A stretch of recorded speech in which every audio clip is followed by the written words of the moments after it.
Bonjour la toile, ici Mademoiselle Sou et aujourd'hui on va parler crayon de couleur et précisément d'un crayon de couleur qui est un crayon de couleur magique qui a donc 4 couleurs en un seul crayon. Donc c'est parti, on y va. Voici le crayon de couleur. Alors je ne sais pas si vous connaissez ce type de crayon de couleur, moi je connais ça depuis que je suis toute petite. C'est un crayon de couleur où en fait il y a 4 mines qui ont été soudées entre elles et mises dans un seul crayon avec un support en bois et ça vous permet d'avoir un crayon de couleur que selon comment vous l'inclinez et quand vous avancez dans votre dessin, il va changer de couleur au fur et à mesure puisque ça va tourner autour de la mine. Celui-ci vient de la marque Cretacolor et surtout ce qui m'a vraiment intriguée quand je l'ai pris, c'est qu'en fait il y a un petit symbole avec un petit pinceau, ce qui veut dire qu'il est aquarellable. Oui, et ça je trouve ça encore plus génial, c'est de l'avoir fait version aquarellable. Son prix, je m'en souviens pas exactement parce que ça varie, ça fluctue toujours, hein, les prix augmentent au fur et à mesure, mais je sais que ça m'avait coûté entre 2 à 3 euros le crayon, donc pour un crayon de couleur aquarellable, franchement, ça va, hein, déjà à l'unité. Et en plus, là, il y a 4 couleurs. Ce que je trouve intéressant dans ce genre de crayon de couleur, eh bien, c'est qu'en fait, ça va vous pousser à faire des dessins un peu particuliers ou à chercher à faire des couleurs qui ne seront pas forcément celles que vous feriez automatiquement. C'est-à-dire que, par exemple, faire un dessin directement au trait avec ceci, ce qui va vous poser à certains endroits des couleurs et vous allez devoir colorier en fonction pour pouvoir justement avoir quelque chose d'un peu cohérent ou au contraire faire à l'opposé et faire que le trait et l'intérieur s'opposent ou se répondent.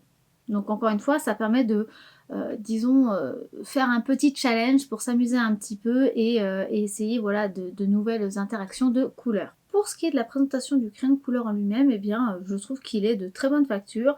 Alors le dessus, c'est tout simplement du pigment qui a été mélangé en effet marbre. Donc généralement, je ne sais pas comment il a été fabriqué celui-là, mais généralement c'est du pigment qu'on pose sur une surface liquide, généralement qui fait que les deux s'opposent. Et on va planter dans cette surface les crayons, ce qui fait que l'effet marbré va se coller à la surface du bois.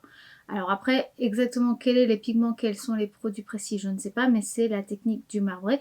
Et du coup, ils ont vraiment utilisé les couleurs qui sont présentes dans les mines et je trouve ça super sympa. Au départ, j'ai découvert parce que je m'étais baladée à Rougy-et-Play et j'ai acheté ça pour ma nièce. Et en jouant avec elle et en dessinant avec elle, j'ai trouvé l'idée tellement cool que en fait, je suis repartie m'en chercher un pour moi quelques jours après. Et je me suis dit que j'allais m'amuser à faire une petite illustration avec ça. Alors encore une fois, quelque chose d'assez rapide. Mais au moins, voilà, essayer de me forcer à faire des choses un peu différentes et pas forcément des couleurs un peu classiques qu'on a généralement ensemble. Donc aujourd'hui, on va tester ce crayon de couleur là, donc c'est parti, on va se lancer. Je vais faire un micro swatch, mais il n'y a pas véritablement besoin parce qu'il n'y a qu'un seul crayon et qu'il y a 4 couleurs et que de toute façon, on va les voir au fur et à mesure que je vais crayonner. Donc je vais faire quelque chose de très rapide pour le swatch. On en parle très rapidement et on se lance tout de suite dans l'illustration. Je vais commencer par le tailler et déjà ce qui est bien c'est qu'il rentre dans le taille-crayon alors qu'il est très gros et la mine est nickel. Franchement ça c'est méga cool. Je vais commencer déjà par faire un trait pour essayer de voir toutes les couleurs juste avec un seul trait. Donc je fais exprès de le faire en diagonale pour vraiment le faire le plus long possible et on voit pas beaucoup le jaune. Alors je me suis dit que j'allais essayer de faire un motif, donc essayer de faire des feuilles, de faire un truc un peu plus ligne pour vraiment que ça aille dans tous les sens. Puis finalement j'ai fait plein de traits parce qu'on voit toujours pas le jaune. Là on va commencer à le voir, mais il est très petit. Mais du coup, il est présent. Et là, je vais essayer de faire une ligne un peu plus longue pour pouvoir tester la partie aquarellable, maintenant qu'on sait que le crayon fonctionne et qu'il y a bien toutes les couleurs. Donc il y a bien le jaune qui réapparaît si on force un peu. Et maintenant, je sature donc vraiment le papier pour me rendre compte que du coup, le crayon est quand même plutôt sec, un peu poudreux comme vous avez pu voir. Alors, ça reste gras, mais c'est sec pour un crayon de couleur aquarellable. Là donc je teste la partie aquarelle et vous voyez je peux avoir un rouge, un vert, un jaune, un bleu et même un violet si je mélange par exemple le bleu et le rose. Là il n'y a pas de trace de crayon qui apparaît donc le crayon disparaît vraiment totalement. On peut mélanger toutes les teintes, on peut avoir quelque chose d'uniforme et bien flouter toutes les teintes entre elles. Donc le résultat est vraiment probant. On a un vrai bon crayon de couleur aquarellable, il est pas du tout dérangeant. La seule chose c'est que voilà, c'est que pour ce tirage là le jaune est pas très présent. Et tiens, on va essayer de voir la partie qui est très saturée. Vous voyez, ça amène une autre couleur, donc un côté marronné. Forcément ce sont des couleurs primaires, donc si on les mélange ça amène un sorte de marron, c'est tout à fait normal. On essaie de voir si on peut avoir un dégradé pour avoir une différence d'intensité, quelque chose d'uniforme, et c'est le cas. Alors là déjà dès le départ on voit que les couleurs sont bien là, qu'elles sont bien vives. Il est un peu gras, mais c'est pas non plus le plus gras que j'ai dans ma collection, on est bien d'accord. Mais il a quand même suffisamment de gras, ce qui indique que techniquement il devrait être bon aussi en crayon de couleur aquarellable, parce que les crayons de couleur aquarellables seront normalement beaucoup moins secs que beaucoup de crayons de couleur. Parce que justement ils vont pouvoir réagir avec l'eau et donc ils ont une certaine épaisseur quand on les pose. Ce qui fait qu'ils vont être aussi plus vibrants et avec un peu plus de matière. Celui-ci a donc déjà un petit peu de matière, a donc déjà cet effet un peu plus gras qu'on peut avoir avec des crayons de couleur aquarellables. Donc déjà ça annonce du bon.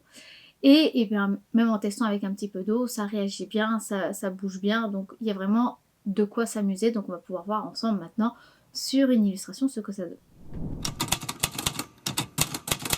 J'ai déjà fait un crayonné au crayon de papier un visage parce que j'avais pas envie de perdre trop de temps parce que là en ce moment je suis encore un peu juste, donc j'essaie de, disons, prendre un petit peu d'avance pour ne pas me surcharger par la suite et que je me retrouve pas dans la même situation qu'à la rentrée de septembre jusqu'à décembre en fait. Donc j'essaie déjà de cadrer un petit peu.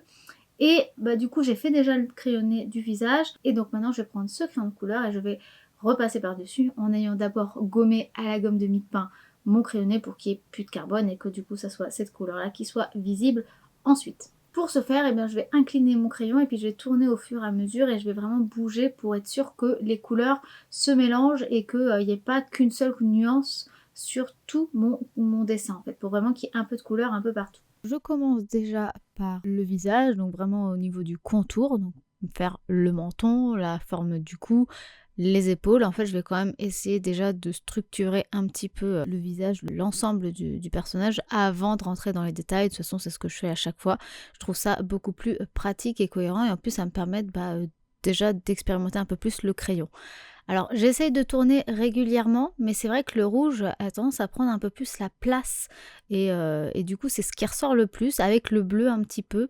Donc j'essaye voilà, de tourner quand même au fur et à mesure pour ne pas rester uniquement sur le rouge. Bon là j'avoue, j'ai un peu triché, je savais que ça serait bien rouge donc je me suis dit que j'allais tout de suite faire la bouche. Au moins comme ça, je suis sûre que la bouche elle sera bien rouge et qu'il y aura une belle nuance. C'est un peu du triche, j'avoue, c'est un petit joker que je me donne. Là, en fait, j'ai essayé de partir sur autre chose que du rouge, donc c'est du bleu et du vert. Donc j'ai essayé d'avoir au moins les deux yeux un peu dans les mêmes nuances. Donc j'ai un peu incliné le bleu pour que ça soit un peu plus bleu et un peu plus vert, comme l'autre œil en fait. Et pendant que j'ai le bleu et qu'il fonctionne, j'ai aussi mis un peu de bleu donc dans les commissures des lèvres pour assombrir la bouche. Tout de suite, vous voyez, ça amène un peu de contraste et de profondeur à la bouche. Et maintenant, je vais continuer en faisant les cheveux. J'ai quand même essayé au fur et à mesure parce que je me suis rendu compte qu'il y avait quand même plus le rouge et le bleu qui étaient visibles. J'ai quand même essayé voilà, de retailler un peu mon crayon et j'ai essayé voilà, d'utiliser un peu du jaune et du vert pour que il y ait quand même ces couleurs-là dans le crayonné et pour pouvoir poser un peu tout ça. Donc déjà, maintenant, je vais continuer donc les cheveux. Une fois que j'ai fait donc la crinière entre guillemets posée sur la tête, je fais les mèches et je vais rentrer de plus en plus dans les détails. Donc là, sur les yeux, vraiment, j'essaie de poser déjà un peu tout. Donc quand je sens que j'essaie de faire une couleur, j'essaie au moins que les deux soient à peu près de la même couleur pour les yeux. J'essaie de faire du bleu et du rouge parce que j'ai eu du bleu et du rouge sur la première. Et je continue là avec les dernières mèches de cheveux et j'essaye, voilà, comme vous voyez, de mettre un peu toutes les couleurs pour vraiment amener ce côté arc-en-ciel et magique qu'on veut de ce crayonné en fait. Le but c'est ça, c'est que le crayon il amène des nuances en fait. Je regomme un petit peu avec ma gomme Tombow, donc la Mono 0, parce que je suis pas satisfaite des yeux. Alors je pourrais pas faire de miracle parce que c'est quand même des crayons de couleur et que j'ai mis les yeux tous les deux au milieu, donc ça fait qu'elle a un petit côté je louche, je regarde vers le bas mais je regarde vers le bas au centre, donc ça fait un petit côté louche, alors j'essaye au moins de rendre ça un peu plus élégant. Et je m'attaque aux sourcils en commençant bien sûr par l'intérieur du sourcil et du bas vers le haut pour faire que ça soit plus touffu et plus épais au début et plus fin et plus petit à la fin. Au final, le crayonné coloré et rend super bien, donc j'ai un petit peu joué là-dessus au fur et à mesure en voyant comment ça évoluait pour faire que le jaune et le vert soient plus au niveau des cheveux, que le rose et le rouge et le bleu soient plus au niveau de la peau, ce qui fait qu'on va avoir une peau plutôt rose violacée et qu'on va avoir des cheveux plutôt bleu, jaune, vert. Vous voyez, histoire de déjà d'avoir un jeu de couleurs. Là, je me rends compte là maintenant tout de suite que ça va être un petit peu délicat de faire uniquement avec ce crayon de couleur là. Donc ce crayon de couleur là va plutôt me servir à poser des couleurs pour faire un challenge, pour pouvoir voilà me dire alors là on va plutôt partir sur ces couleurs là pour les cheveux, plutôt ce couleur là pour le visage, voire mettre plusieurs couleurs sur le visage, ce que je n'ai pas fait là, mais qu'on pourrait faire aussi, hein, vraiment essayer de mettre voilà du jaune par endroit, du vert par endroit, du rouge par endroit. Là la mine était inclinée de façon, il y avait très peu de jaune qui était taillé, donc du coup il n'y avait pas beaucoup de jaune qui est posé, pas beaucoup de vert, donc c'était quand même plus rouge et bleu. Mais ça c'est aussi un peu aléatoire, hein. C'est la magie de ce crayon là, on peut pas forcément choisir non plus. Du coup je vais partir avec mes crayons de couleur aquarellables classiques. Je sais, je vous en ai parlé que j'ai acheté des crayons de couleur aquarellables donc de Albert Durex, de Faber-Castell et les Supracolor de Caran d'Ache, il me semble que c'est ça le nom du crayon de couleur. Mais ceux-là je vous les réserve pour une vidéo réellement sur eux, pour pouvoir faire bien des bons swatchs, pour faire des bons tests avant une illustration. Donc ça on reviendra sur une prochaine vidéo. N'hésitez pas à vous abonner d'ailleurs si vous ne l'êtes pas encore pour ne pas rater cette vidéo ou même d'autres vidéos. Pour ce faire, je vais partir sur mes crayons de couleur, donc aquarellables habituels que j'utilise moi tout le temps mais qui sont maintenant vieux et très peu accessibles parce que ils sont vieux et donc du coup depuis ils ont changé de gamme. Les crayons de couleur aquarellables que je vais utiliser, ce sont les Hard Grip Aquarelle de chez Faber-Castell que j'ai depuis une éternité. Donc il y a certaines couleurs que j'ai plus que d'autres, il y en avait que j'avais racheté, etc. Je vais donc utiliser ces crayons de couleur là. Ils sont encore accessibles dans certains sites, mais je pense que c'est plus la fin des stocks qu'autre chose parce que quand on va sur le site de Faber-Castell ou quand on va chercher dans les grands magasins, ils n'y sont plus et donc si maintenant vous voulez des crayons de couleur aquarellables, il faudra vous reporter sur Albert Durex ou une autre marque pour switcher. Donc encore une fois, comme je vous le disais, c'est qu'on testera d'autres crayons de couleur dans l'année.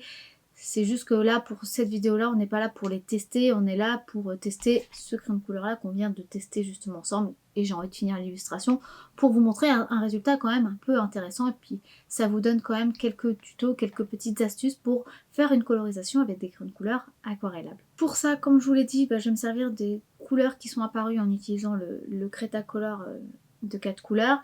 Je vais utiliser donc plutôt du violet, du rose avec du bleu bien entendu pour le visage, puisque c'est ce qu'il y a de plus visible au niveau du visage, hein. C'est des traits rouges et bleus qu'il y a majoritairement, donc on va plutôt utiliser ces teintes-là. Et pour les cheveux, on va plutôt utiliser du bleu, du vert et du jaune, parce que voilà, le jaune va servir de lumière, le bleu et le vert, du coup le bleu c'est la suite du vert, donc ça va permettre de mener du sombre dans le vert. Et du coup, à partir de là, je sais déjà mon ambiance de couleur que je veux, et je vais déjà du coup préparer mon panel de couleurs à côté de moi avec mes crayons de couleur aquarellables, comme ça j'ai déjà mes couleurs à portée de main. D'habitude, quand je fais déjà des tests de crayons de couleur, généralement je prépare aussi toujours ma gamme de couleurs à côté de moi, donc ça dépend si je fais des zooms ou pas, mais généralement je laisse toujours voilà, mes crayons de couleur préparés à côté de moi et comme ça je n'ai plus qu'à switcher au fur et à mesure pour pouvoir avoir tout à portée de main tout de suite.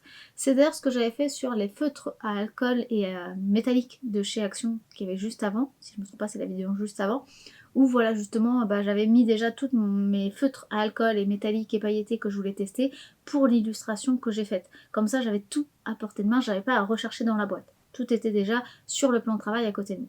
Et bien là c'est la même chose, donc je prépare donc les différents roses, les différents rouges, les différents bleus, les différents verts, les différents jaunes. Comme ça j'ai toutes mes nuances à portée de main. Et bien sûr j'ai aussi pris un blanc. D'ailleurs vous verrez c'est vraiment celui qui est le plus minuscule parce que c'est ce que j'utilise énormément pour plein de choses, pour pastellifier, pour amener de la lumière, ce genre de choses. Donc le blanc c'est une couleur qu'on utilise beaucoup en crayon de couleur aquarellable, ou en tout cas moi j'utilise beaucoup. Je commence par la peau, donc vraiment la surface la plus importante, avec un rose qui tire déjà vers le violet. Alors là je reprends un stabilo parce que j'avais plus cette teinte là avec les crayons de couleur de chez Faber-Castell, mais c'est un violet qui est beaucoup plus froid, qui tire beaucoup plus vers le bleu, et je trouvais que c'est ce qui me manquait là, il fallait vraiment que j'aille un peu plus sur le bleu. Je pose d'ailleurs justement ce violet là pour amener un peu d'ombre au niveau des mèches, parce qu'il faut, quand on fait les ombres et les lumières, décider d'où vient notre lumière.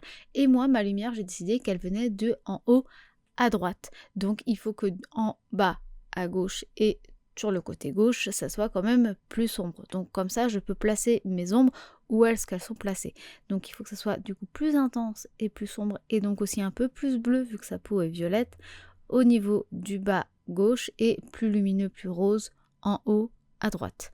Donc je rajoute voilà différentes couleurs, donc j'ai passé déjà par un magenta, mais je rajoute là, vous voyez, un violet, et là qui revient par contre dans la teinte de chez Faber-Castell, pour amener un peu plus de contraste, parce que c'est ce qui manque souvent, il faut penser au contraste, c'est ce qui va tout de suite relever le personnage. Là vous voyez, en mettant un petit peu de violet au niveau des narines et au niveau des plis, tout de suite, ça en fait ressortir le volume du nez, l'arcade sourcilière, le creux au niveau de l'œil, et c'est ça qui est important. Donc il faut bien penser aussi au niveau du nez, au niveau des sourcils, au niveau du creux où il y a l'œil, parce que il faut pas oublier que cet endroit-là, c'est quand même creusé, et donc ça amène beaucoup d'ombre.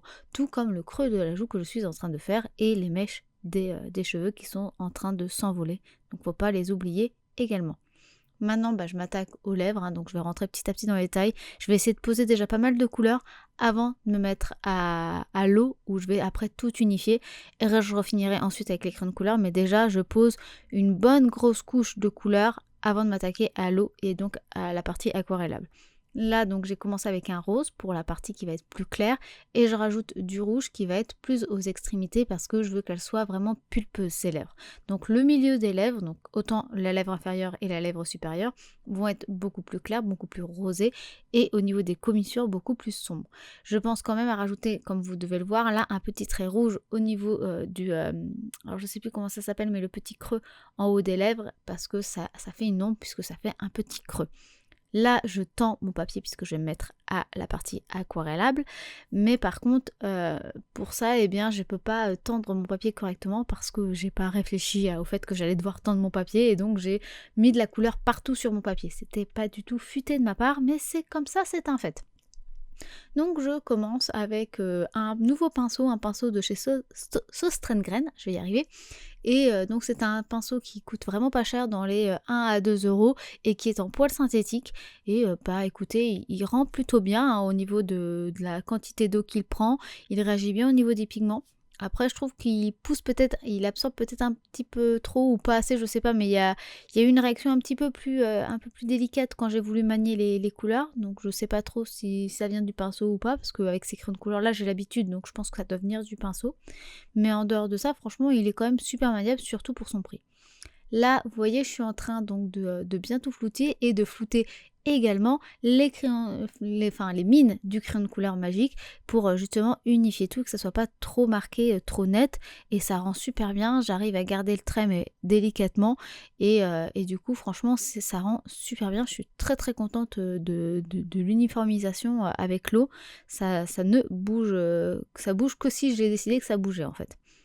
Donc là, voilà, je continue à tout unifier, que ça soit au niveau des joues, au niveau des ombrages, pour qu'on voie moins les traces de crayon, mais aussi pour mélanger bien toutes les matières, pour qu'il n'y ait plus des différences de couleurs par endroit. C'est pour ça aussi que je mélange beaucoup, que je mets le rose par exemple qui est au niveau de la peau sur la partie lumineuse, aussi dans la partie sombre. Comme ça, quand on le mélange au violet, ça va faire quelque chose de beaucoup plus uniforme, puisqu'il y aura quand même un peu la teinte de rosé au départ.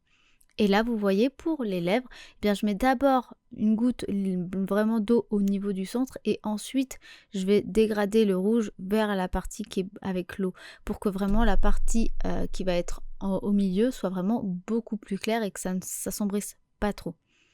J'ai bien laissé sécher mon papier, hein. Là, il y a eu une petite ellipse temporelle de on va dire 5 minutes, parce que j'y suis allée au sèche-cheveux pour aller plus vite. Et j'ai repris mes crayons de couleur pour continuer à rajouter une saturation plus importante, parce que je me suis rendu compte que c'était encore pas du tout assez contrasté. Enfin, de toute façon, que ce soit les crayons de couleur aquarellables ou l'aquarelle en général, j'ai tendance à le faire par couche. Je me sens beaucoup plus à l'aise en y allant étape par étape. Là, donc j'ai mis donc un bleu un peu comme un indigo en fait, pour limite un peu violacé quand même, pour amener plus de sombre et de contraste, pour bien qu'on voit que la lumière vient d'en haut à droite, et donc j'ai mis beaucoup d'ombre, mais surtout vers le bas, et vraiment au niveau du menton, de l'oreille qui est caché par les cheveux, au niveau surtout de l'œil qui est plutôt du côté gauche, parce que c'est là où il y a moins de lumière, vu que la lumière vient vraiment du côté droit. Et plus je rajoute d'ombre et plus je rajoute d'intensité, plus on voit le volume apparaître. Je rajuste un petit peu les lèvres parce que du coup ça a quand même un peu flouté, donc je vais ramener encore un peu plus de contraste. Je pense que de toute façon c'est le but de la manœuvre, hein, c'est de tout recontraster pour ramener plus de volume. Donc je commence avec un bordeaux qui est donc un peu plus sombre pour les contours, les commissures des lèvres. J'ai ensuite repris le rouge pour reflouter un petit peu tout avec la teinte de départ. Et je reprends l'indigo, donc le bleu violacé que j'ai utilisé tout à l'heure, pour l'intérieur donc de la bouche et aussi pour le creux en dessous de la lèvre inférieure pour bien montrer que là c'est quand même pulpeux et qu'il y a une ombre en dessous. Faut pas oublier, ça va tout de suite redonner un peu de bombé à notre lèvre. Et je vais garder ce crayon là en main pour faire le liner, donc la partie des cils des yeux, parce qu'en fait on a toujours la partie supérieure de l'œil qui est généralement un peu plus sombre, un peu comme si on était maquillé avec un liner, mais même sans ça, en fait, même dans les mangas, dans les dessins de BD, généralement c'est toujours un peu plus épais parce qu'on a nos cils qui vont être beaucoup plus chargés et beaucoup plus longs que ceux du bas, ce qui fait qu'on a toujours une ligne qui est un peu plus sombre en haut, qui est aussi due aux cils. Je rajoute un pli paupière parce qu'on a tous un pli paupière, alors plus ou moins important, ça c'est sûr, et je réajuste un petit peu les yeux pour les rendre un peu plus bleutés et un peu plus uniformes.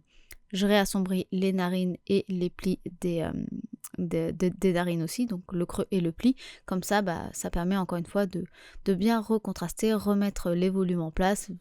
Comme je vous l'ai dit, hein, c'est le maître d'ordre de cette étape en fait. Et maintenant, je vais appuyer un peu plus par endroit pour qu'on voie moins la texture, que ça amène vraiment quelque chose de plus profond.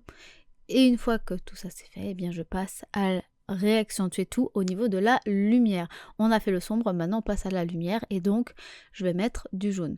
En fait, le blanc c'est parfait pour mettre de la lumière, c'est pour ça d'ailleurs que vous voyez j'ai une peau qui est...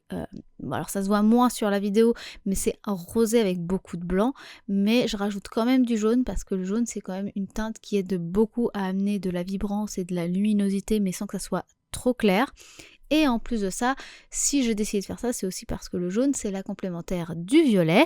Alors, si vous voulez avoir plus d'informations, n'hésitez pas à aller voir la vidéo que j'ai faite sur la colorimétrie. Mais en fait, ça va bien dialoguer avec le violet et ça va amener un côté un peu plus peps, un peu plus punchy à l'illustration en fait par rapport au dialogue des couleurs. D'ailleurs, le violet et le jaune se mélangent très mal, étant donné que ce sont des couleurs complémentaires. Quand on les mélange, ça va griser et marronner.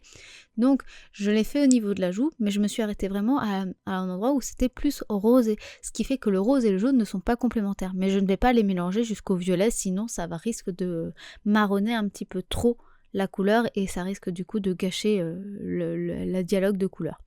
J'ai commencé, comme vous avez pu voir, les cheveux. Donc là, je vais y aller couleur par couleur et je vais en faire un petit peu partout sur toute la chevelure. Donc je vais vraiment faire couleur par couleur pour vraiment n'oublier aucune zone. Donc j'ai commencé par le jaune où j'ai mis la lumière et donc en haut à droite, beaucoup plus important, et plus je vais aller vers la gauche et plus je vais aller vers le bas, moins il y en aura. Ensuite, j'ai pris un bleu ciel. Là, je suis passée à une teinte intermédiaire qui est donc un bleu primaire, en fait, quelque chose un peu plus sombre que le bleu ciel que j'ai utilisé juste avant. Ce qui me permet d'utiliser plus ça au niveau du bas, au niveau des plis des grosses bosses des cheveux. Et je rajoute maintenant une autre teinte qui va être l'intermédiaire avec le vert qui est un turquoise parce que en fait j'essaie de pallier à toutes les couleurs, donc on passe du bleu sombre au bleu ciel, au bleu turquoise, au vert et au jaune. Comme ça on a vraiment tout un dégradé de nuances qu'on va pouvoir mélanger et superposer et j'essaie d'en mettre un petit peu partout pour que ça soit un peu cohérent dans la chevelure vu que c'est une chevelure qui va être un peu de toutes les couleurs. Et maintenant, il manque quelle couleur? Il manque le vert, exactement. Donc je rajoute le vert, c'est les endroits où j'ai pas encore mis de couleur, où c'est encore assez blanc, et que je vais mélanger avec le turquoise, le bleu ciel, le jaune, ce qui va me permettre d'amener plus de nuances en fait. Et là, je vais pas vraiment utiliser l'eau, je vais plutôt garder la matière des crayons de couleur pour garder la dynamique que j'ai fait, les traits que j'ai amenés pour indiquer toutes les mèches de cheveux. Ça va me permettre de montrer un peu de texture de cheveux. Et là, j'ai plus qu'à laisser sécher en fait, ou en tout cas chauffer le scotch pour décoller et que ça n'arrache pas le papier. Et nous avons une illustration de fini. Bon, j'aurais pu faire un fond, j'avoue, mais j'ai eu la flemme. Et voilà le résultat. Alors, C'est assez intriguant pour moi hein, de faire des peaux de couleurs un peu différentes. J'ai pas l'habitude. Après, l'avantage c'est que comme je lis énormément Laura Olympus parce que j'adore cette série, c'est une web série sur Webtoon. Hein. Vous pouvez lire beaucoup de chapitres gratuitement et ça sort toutes les semaines, tous les dimanches. Donc dans tous les cas, vous n'avez pas besoin de payer pour lire la série. Vous pouvez aussi les acheter en livre parce que maintenant il y a tellement d'épisodes qu'ils les ont fait déjà en livre, en tout cas une bonne partie. L'auteur est Rachel Smith. Bref, j'adore, mais voilà, c'est juste que au résultat final, en voyant qu'elle a une peau violette et qu'elle a des cheveux bleu-vert, et ben j'ai pas pu m'empêcher de penser à Déméter, qui est la déesse de la nature, de la terre, de la cultivation, ce genre de choses, dans la mythologie gréco-romaine. Et donc voilà, j'ai pas pu m'empêcher de me rendre compte de ça au fur et à mesure de la colorisation de celle-ci. Je trouve que le Cretacolor était vraiment bien, que le niveau de la réaction avec l'eau a très bien réagi. Du coup, ça a permis de bien fondre les autres crayons de couleur aquarellables et les Cretacolor, ce qui a permis vraiment d'amener plein de nuances. Il a pas trop marqué, il a bien bougé, donc ça c'est cool. Je suis quand même repassée un petit peu avec les crayons de couleur après quand même par endroits parce que j'avais vraiment envie de rajouter un peu plus d'intensité et pas de faire fuir la couleur parce qu'il y a toujours un entre-deux à avoir entre le fait que ça fasse réagir et une épaisseur avec l'eau et que ça bouge avec l'eau et que du coup ça décale tout. Franchement, non, je suis assez contente du résultat. Ça m'a bien poussée dans mes retranchements, je vous l'avoue. C'était vraiment intéressant à faire. J'ai vraiment bien aimé faire ça. Et je pense que j'essaierai de faire quelques challenges de temps en temps sur la chaîne parce que je trouve ça assez rigolo de faire des choses un peu différentes et pas forcément une peau humaine classique. Et même du coup essayer de voir pour faire différents types de peau et différents types de couleurs, ça pourrait être aussi super intéressant. Vous voyez, hein, pour le faire, il n'y a eu aucun souci. Bon alors déjà de base j'aime Faber-Castell parce que c'est vrai que c'est des crayons de couleur que je connais depuis très longtemps. Alors j'ai peut-être aussi l'habitude de les utiliser. C'est des crayons de couleur que j'utilise depuis presque 15 ans. Pas loin, pas tout à fait 15 ans, mais pas loin. Au moins 10. Donc c'est vrai que c'est des crayons de couleur que j'aime énormément. J'ai commencé les crayons de couleur, je devais avoir 10-11 ans avec une marque pas très chère. Hein. J'avais des Stabilo que ma mère m'avait acheté à Carrefour, il me semble, ou un truc comme ça. Et franchement, c'est vrai que j'aime beaucoup les crayons de couleur aquarellables. Je trouve que ça apporte pas mal d'effets intéressants. Après, je trouve qu'ils sont plus intéressants sur des petites surfaces que sur des très grandes surfaces. Donc, sur des papiers comme ça, c'est très bien. Dès qu'on passe sur des grandes surfaces, l'aquarelle ou la gouache, c'est bien mieux. Hein, faut pas le nier. Mais voilà, c'est quand même très intéressant. Ce crayon-là, du coup, moi, je trouve que c'est super cool. Déjà parce que ça fait un super petit cadeau à offrir. Parce que ça permet aussi d'avoir, par exemple, si vous voulez faire des croquis rapides, vous avez un crayon, mais vous avez 4 couleurs. Ça permet aussi de faire des petits challenges, de se faire des petits exercices, de pousser un petit peu. Ou si vous voulez juste faire un crayonné et faire des petits croquis un peu par-ci par-là et que plutôt que d'utiliser du crayon papier carbone qui va être gris, ça amène aussi un effet un peu arc-en-ciel, un peu nuancé et c'est super intéressant aussi à faire. Faudrait que j'essaye de vous faire quelques croquis avec juste ça pour montrer un petit peu tout ça. Mais c'est méga cool. En conclusion, franchement, si ça vous intéresse ou vous voulez faire un petit cadeau ou vous voulez tester pour faire des croquis ou pour vous pousser un petit peu dans vos retranchements, n'hésitez pas à foncer, c'est vraiment super sympa et ça coûte pas très cher, faut bien le reconnaître.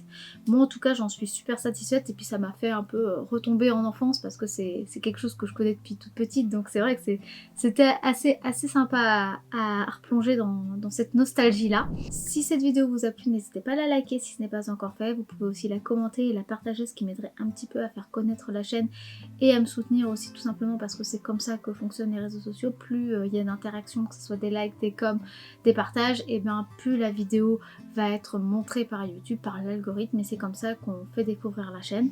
Merci beaucoup à tous ceux qui le font, que ce soit en interagissant avec la vidéo, en la partageant, en la likant, en la regardant. Merci aussi à tous ceux qui me commandent des illustrations, que ce soit sur mesure, que ce soit des prints, que ce soit des livres de coloriage. Merci beaucoup à vous tous. Merci aussi beaucoup pour votre soutien dans les commentaires de sous les vidéos parce que franchement ça me touche énormément. Merci énormément à vous tous. C'est toujours aussi... vraiment ça me touche énormément et c'est toujours aussi enrichissant de pouvoir communiquer avec vous, d'échanger. Donc merci beaucoup à vous tous. Et puis sur ce, cette vidéo est véritablement terminée. Donc moi je vous dis à dimanche prochain à midi pour une nouvelle vidéo. Et je vous fais des bisous. Bye! Et puis maintenant, je vais pouvoir aller monter la vidéo. Mon mug est cassé, mais comme il est quand même avec une zone isolante avec de l'inox à l'intérieur, je l'ai gardé pour avoir quand même un mug chaud, même si bon bah le couvercle s'est cassé, bien malheureusement, mais je l'aime toujours autant, donc j'ai absolument pas envie de le jeter malgré tout. Donc vous le verrez quand même beaucoup sur la chaîne, puisque je ne pourrai plus de toute façon le transporter à mes cours, étant donné qu'il n'y a plus de couvercle.